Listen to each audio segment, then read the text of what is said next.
ఈ రోజుకి కూడా గ్రామీణ ప్రాంతాల్లో కుల వివక్ష పోలేదు. దళిత బడుగు బలహీన వర్గాలకు రిజర్వేషన్లు ఎందుకు ఇచ్చారు అంటే కుల వివక్ష కారణంగా శతాబ్దాల పాటు అన్యాయానికి గురయ్యారని. ఇప్పటికి కూడా ఇలాంటి దరిద్రం కంటిన్యూ అవుతోందనడానికి సాక్ష్యమైనటువంటి ఉదంతం ఇది. కుల వివక్ష వ్యతిరేక పోరాట సమితి బయటపెట్టినటువంటి ఉదంతం. ఖచ్చితంగా సమాజం మొత్తం కళ్ళు తెరిచి ఆలోచించాల్సినటువంటి సందర్భం. హిందూ సంప్రదాయం ప్రకారం స్వగృహంలో పెళ్లి కొడుకు 3 రోజుల ముందు కార్యక్రమాలు జరుపుకోవాల్సి ఉంటుంది. అయితే ఇక్కడ జరిగింది ఏంటంటే పశ్చిమ గోదావరి జిల్లాలో జరిగినటువంటి కుల దురహంకారం. మార పిల్లని పెళ్లి చేసుకున్నారు, మా పల్లె కోడలుగా రానివ్వమంటూ వీరవాసర మండలం ఉత్తరపాలెం శెట్టిబలిజ కుల పెద్దలు చేసినటువంటి సాంఘిక బహిష్కరణ, అప్రకటిత సాంఘిక బహిష్కరణ భాగంగా పెళ్లిని బాయ్కాట్ చేయాలని, ఎవరు పెళ్లికి వెళ్ళడానికి వీల్లేదని గ్రామస్తులు హుకుం జారీ చేయడం అన్నది తీవ్ర ఆవేదన కలిగించేటువంటి అంశం. ఈ కాలంలో ఈ కులం భావన ఏంటంటూ పెద్దల్ని వ్యతిరేకించినటువంటి శెట్టిబలిజ కుర్రోళ్ళు ట్రై చేస్తే కుర్రాళ్ళని కూడా పెళ్లికి వెళ్లకుండా అడ్డగించినటువంటి దారుణమైనటువంటి పరిస్థితి. కులవివక్ష పోరాట సమితి ఫిర్యాదు చేసింది.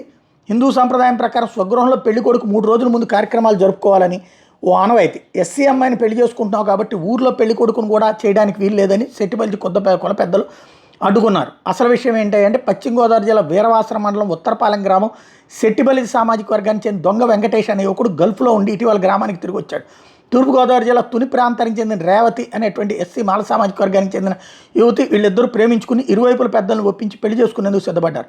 పెళ్లి కొడుకు వెంకటేష్ గ్రామంలో పెద్దలను సంప్రదించి ఇట్లా నేను కులాంతర వివాహం చేసుకుంటున్నానని సమాచారం ఇచ్చాడు. గ్రామ పెద్దలు 2-3 దఫాలు కుల పెద్దల సమావేశం జరిపి గ్రామానికి ఎస్సీ వాళ్ళు మినహా మిగతా ఎవరైనా కోడళ్ళు అల్లులుగా ఒప్పుకుంటామని, కాదుకూడదని పెళ్లి చేసుకుని మీ కుటుంబాన్ని కూడా ఊళ్ళోకి అనుమతి ఇవ్వమని చెప్పి తెగేసి చెప్పారు.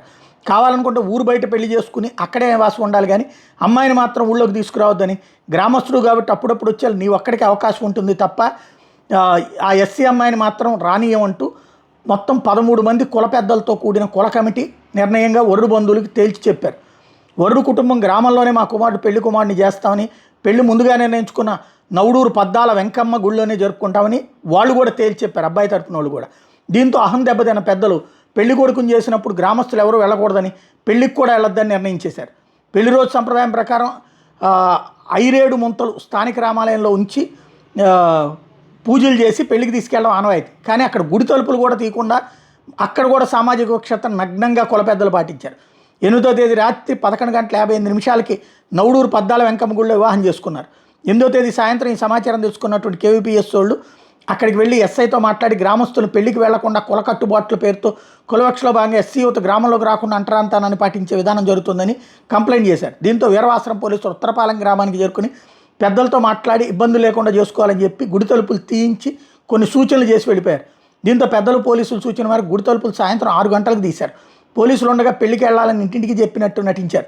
పోలీసులు వెళ్ళిపోగానే ఎవరు పెళ్లికి వెళ్ళిన చర్యలు తీసుకుంటామని, సంఘంలో సమాధానం చెప్పాల్సి ఉంటుందని, జరిమానా వేస్తామని గ్రామస్తులను హెచ్చరించి పెళ్లికి ఎవరెవరు వెళ్తున్నారో లెక్కలు తేల్చడానికి ఊరు బయట కొందరిని కాపలా పెట్టారు. ఈ సమాచారం మరోసారి పోలీసులకు తెలియజేస్తే గ్రామానికి వెళ్ళి మళ్ళీ పెద్దలతో మాట్లాడి పెద్దలు చెప్పిన కాకమ్మ కబుర్లని పోలీసులు వెళ్ళిపోయారు.